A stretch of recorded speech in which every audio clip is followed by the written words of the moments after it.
ಮೊದಲೇ ಬರದಿದ್ದಾಗಿ ಸಂಪೂರ್ಣವಾಗಿ ಬೆಳೆ ನಾಶವಾಗಿದೆ. ಸಾಲ ಸೋಲ ಮಾಡಿದ್ರೂ ಕೂಡ ಈಗ ಆ ಬೆಳೆ ಕೈ ಸೇರದೆ ಜನ ಪರದಾಡ್ತಾ ಇದ್ದಾರೆ. ಅದರ ನಡುವೆ ಮಂಡ್ಯದಲ್ಲಿ ಹಾಲು ಒಕ್ಕೂಟದ ಶಾಕ್ ಇದು. ಮಂಡ್ಯ ಜಿಲ್ಲಾ ಹಾಲು ಒಕ್ಕೂಟದಿಂದ ಅನ್ನದಾತರಿಗೆ ಶಾಕಿಂಗ್ ನ್ಯೂಸ್. ಹಾಲಿನ ದರವನ್ನ ಇಳಿಸಿ ಪಶು ಆಹಾರದ ಬೆಲೆಯನ್ನ ಮನ್ಮೂಲ್ ಏರಿಸಿದೆ. ಆಡಳಿತ ಮಂಡಳಿ ವಿರುದ್ಧ ಮಂಡ್ಯ ಜಿಲ್ಲೆಯ ರೈತರು ಆಕ್ರೋಶವನ್ನು ಹೊರಹಾಕ್ತಾ ಇದ್ದಾರೆ. ಪ್ರತಿ ಲೀಟರ್ ಹಾಲಿಗೆ ₹1.50 ಇಳಿಸಿ ಮನ್ಮೂಲ್ ಆದೇಶವನ್ನು ಹೊರಡಿಸಿದೆ. ಪಶು ಆಹಾರದ ಬೆಲೆ ಚೀಲಕ್ಕೆ ₹50 ಏರಿಕೆ ಮಾಡಿದೆ ಕೆಎಂಎಫ್. ಡಿಸೆಂಬರ್ 1ರಿಂದಲೇ ಜಾರಿಗೆ ಬಂದಿರುವ ಪರಿಷ್ಕೃತ ದರ. ಹಾಲಿನ ದರ ಕಡಿಮೆ ಮಾಡಿದ್ದಾರೆ. ಮತ್ತೆ ಆಹಾರದ ಚೀಲ ಏನಿದೆಯಲ್ಲ, ಪಶು ಆಹಾರದ ಚೀಲ, ಅದಕ್ಕೆ ಒಂದು ಚೀಲಕ್ಕೆ ₹50 ಏರಿಕೆ ಮಾಡಿದೆ ಕೆಎಂಎಫ್. ಇದ್ಯಾವ ರೀತಿ ನ್ಯಾಯ ಇದು? ಮೊದಲೇ ಬರಗಾಲ, ಜನರಂತೂ ಬೆಳೆದ ಬೆಳೆ ಕೈ ಸೇರದೆ ಲಾಸ್ನಲ್ಲಿದ್ದಾರೆ. ಸರ್ಕಾರ ಏನಾದರೂ ಪರಿಹಾರ ಕೊಡುತ್ತೆ ಅಂತೇಳಿ ಎದುರು ನೋಡ್ತಾ ಇದ್ದಾರೆ, ಬರ ಪರಿಹಾರ ಸಿಗುತ್ತೆ ಅಂತೇಳಿ.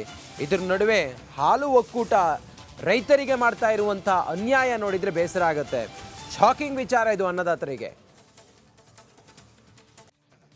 ಈಗಾಗಲೇ ಮಂಡ್ಯ ಜಿಲ್ಲೆಯ ರೈತರು ಕಂಗಾಲಾಗಿ ಹೋಗಿದ್ದಾರೆ. ಮುಂದಿನ ಬೇಸಿಗೆ ಬೆಳೆಗೆ ನೀರಿಲ್ಲ ಅನ್ನೋದನ್ನು ಈಗಾಗಲೇ ಮಂಡ್ಯ ಜಿಲ್ಲಾಡಳಿತ ಸ್ಪಷ್ಟವಾಗಿ ಹೇಳಿದೆ. ಇನ್ನೊಂದು ಕಡೆ ಹೈನುಗಾರಿಕೆ ಮಾಡ್ಕೊಂಡು ಬರ್ತಿದ್ದಂಥ ರೈತರು ಈಗ ಮತ್ತಷ್ಟು ಸಂಕಷ್ಟಕ್ಕೆ ಈಡಾಗಿದ್ದಾರೆ. ಗಾಯದ ಮೇಲೆ ಬರೆ ಎಂಬಂತೆ ಹಾಲಿನ ದರವನ್ನು ಮಂಡ್ಯ ಜಿಲ್ಲಾ ಹಾಲು ಒಕ್ಕೂಟ ಈಗ ಇಳಿಕೆ ಮಾಡಿರುವಂಥದ್ದು ರೈತರ ಆಕ್ರೋಶಕ್ಕೆ ಕಾರಣ ಆಗಿದೆ. ಸರ್, ಹಾಲಿನ ದರವನ್ನು ಯಾವತ್ತು ಕಡಿತ ಮಾಡಿದ್ದಾರೆ? ಜೊತೆಗೆ ಎಷ್ಟು ಕಡಿತ ಮಾಡಿದ್ದಾರೆ ಸರ್? ಈಗ ಏನು ಹಾಲಿನ ದರ ₹34 ಇತ್ತು, ಅದನ್ನು ಈ ಡಿಸೆಂಬರ್ 1ನೇ ತಾರೀಕಿಂದ ₹1.50 ಕಡಿಮೆ ಮಾಡಿದ್ದಾರೆ.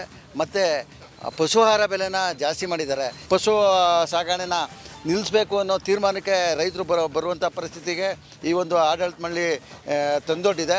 ದಯಮಾಡಿ ಆಡಳಿತ ಮಂಡಳಿ ಏನು ತಮ್ಮ ಆಡಳಿತದಲ್ಲಿ ನಡೀತಕ್ಕಂಥ ಸಣ್ಣ ಪುಟ್ಟ ಏನೋ ಭ್ರಷ್ಟಾಚಾರ ಇದೆ ಮತ್ತು ಅಧಿಕ ದುಂದುವೆಚ್ಚ ಇದೆ, ಅದನ್ನು ಕೂಡಲೇ ಕಡಿಮೆ ಮಾಡಿ ಹಾಲಿನ ದರನ ತತ್ಕ್ಷಣ ಯಥಾಸ್ಥಿತಿ ಕಾಪಾಡಬೇಕು. ಇಲ್ಲ ಅಂತಂದರೆ ಈಗ 1 ವರ್ಷದ ಅವಧಿಯಲ್ಲಿ ಪಶು ಆಹಾರದ ಬೆಲೆ ಎಷ್ಟು ಜಾಸ್ತಿ ಆಗಿದೆ? 1 ವರ್ಷದ ಅವಧಿಯಲ್ಲಿ ಪಶು ಆಹಾರದ ಬೆಲೆ ₹100ರಿಂದ ₹150 ಜಾಸ್ತಿ ಆಗಿದೆ. ಆದರೆ ಅದು ಒಂದು ಸಾರಿನೂ ಕೂಡ ಕಡಿಮೆ ಆಗಿಲ್ಲ.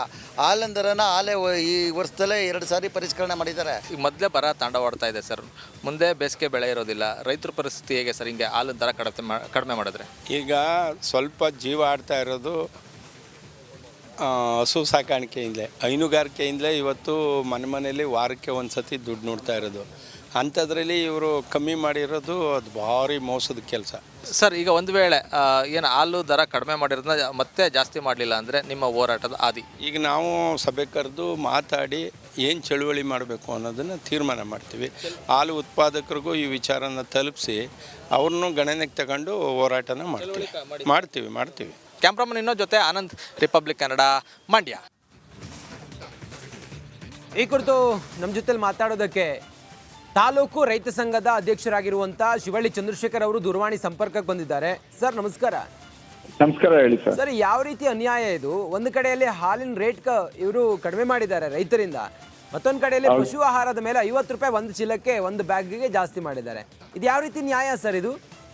ಸರ್, ಈಗ ಬಂದಿರೋ ಬರದಲ್ಲಿ ಸರ್ ₹1 1 ಲೀಟರ್ಗೆ ಹಾಲು ಕಡಿಮೆ ಮಾಡೋದು ರೈತರಿಗೆ ತುಂಬಾ ಬರೆ ಎಳ್ದಂಗ ಆಗ್ತದೆ. ಈ ಸರ್ಕಾರ ಬಿಟ್ಟಿ ಭಾಗ್ಯ, ಫ್ರೀ ಭಾಗ್ಯ ಕೊಡ್ತೀನಿ ಅಂತ ಹೇಳಿ ನಿಜವಾಗ್ಲೂ ಹೇಳ್ತೀನಿ, ರೈತರಿಗೆ ಒಂದು ಸಂಕಷ್ಟ ಸ್ಥಿತಿಗೆ ತಂದವ್ರು ಅನ್ನೋದು 2 ಮಾತೇ ಬೇಡ.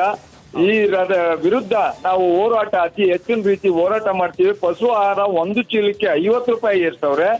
ಜೊತೆಗೆ ಹಾಲು ಒಂದು ಲೀಟರ್ಗೆ ₹1.50 ಕಡಿಮೆ ಮಾಡೋದ್ರಿಂದ ರೈತರಿಗೆ ಈ ಬರಗಾಲದಲ್ಲಿ ತುಂಬಾ ಸಂಕಷ್ಟ ಆಯ್ತಾ ಇದೆ. ಕಾರಣ ಏನಂದ್ರೆ ಈಗಿರುವಂತ ಮಳೆ ನೀರಿನ ಕೊರತೆಯಲ್ಲಿ ನಾವು ನಿಜವಾಗ್ಲೂ ಬೆಳೆ ಬೆಳೆದು ಒಂದು ಏನು ಪಶು ಸಾಕುದೇ ಆಗ್ಲಿ, ಎಮ್ಮೆ ಸಾಕುದೇ ಆಗ್ಲಿ ತುಂಬಾ ಸಂಕಷ್ಟ ಆಗಿರೋದ್ರಿಂದ ನಿಜವಾಗ್ಲೂ ಸರ್ಕಾರ ನಮ್ಮ ರೈತರಿಗೆ ವರ್ತ ಕೊಡ್ತಾವ್ರೆ ಅನ್ನೋದ್ರಲ್ಲಿ 2 ಮಾತನೇ ಬೇಡ.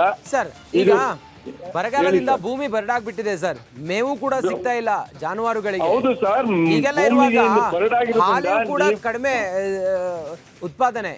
ಇಂಥ ಸಮಯದಲ್ಲಿ ರೈತರಿಗೆ ಇದು ಬಹಳ ಶಾಕ್ ಅಲ್ವಾ ಸರ್? ಇದು ತುಂಬಲಾಗದ ನೋವು ಸರ್, ಇದು ನಿಜವಾಗಿವೆ.